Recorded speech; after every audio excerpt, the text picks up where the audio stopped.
Hello and a very warm welcome. Thanks for tuning into News9 Live, bringing you the latest updates on that Titan submersible that the rescue teams and the occupants are having a race against time at the moment. Less than 40 hours of oxygen that's left. Navigating the ocean at a depth, it feels like wading through outer space. The Titan submersible that had 5 people on board was descending into a planned 2.5-hour dive into the Titanic ruins when it lost contact with a chartered research ship on Sunday morning. Now, locating the Titan that is positioned in a remote area where the seafloor lies over 2 miles deep possesses major retrieval challenges. The United States' Navy employs a remote operated vehicle capable of reaching depths of about 20,000 feet to recover objects from the seafloor. However, ships transporting such vehicles typically move at a speed of about 20 miles per hour, and the Titanic wreck rests approximately 370 miles off the coast of Newfoundland.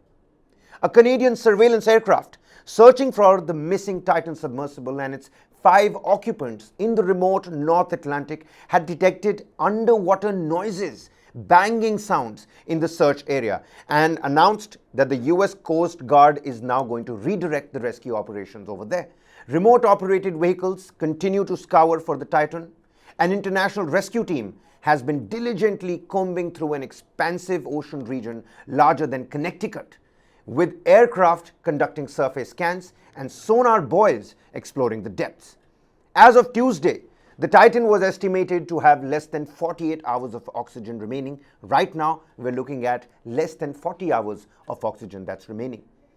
Well, now the Titan submersible was operated by Ocean Gate Expeditions, offering Titanic wreck tours since the year 2021, with prices reaching up to $250,000 in the high-risk travel sector.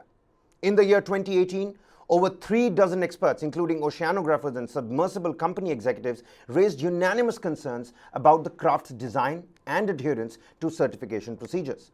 Stockton Rush, CEO of Ocean Gate Expeditions, was piloting the submersible, accompanied by Hamish Harding, Shehzada Dawood, and his son Suleiman, and a French maritime expert, Paul-Henri Nargeolet, who has extensive experience diving to the Titanic wreck site. Now, ocean researchers fear it's too late and the possibility of finding them looks quite bleak. So the opportunities for finding them in a mangled wreck within the next 36 hours, I think, are practically impossible.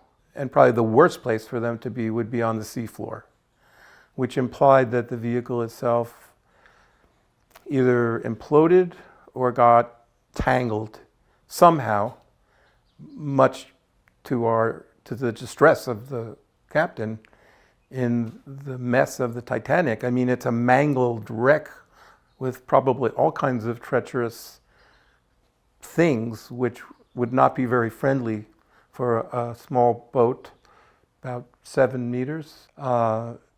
We are extremely concerned that, first of all, we haven't even found where the submersible is.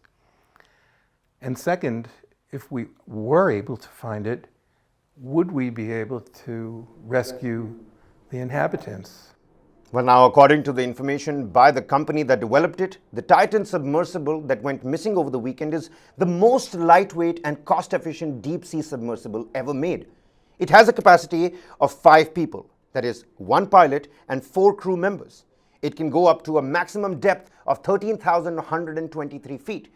The dimensions of the submersible's body are 22 feet long, 9.2 feet wide, 8.3 feet high, and the weight is about 21,000 pounds. The pressure vessel materials are carbon fiber and titanium, and the maximum speed is about 3 knots, which is about 3.45 miles per hour. With propulsion by 4 electric thrusters and life support means only 96 hours of oxygen for 5 people. The doomed ocean liner Titanic continues to intrigue the public after more than a century. The 5 people aboard the missing deep-sea submersible Titan are not the first to risk their lives for a chance to glimpse one of history's most famous shipwrecks. More than a century after the RMS Titanic struck an iceberg and sank in the North Atlantic during its first voyage from Britain to New York, the disaster continues to fascinate people like few other episodes in history. Why are undersea rescues so difficult?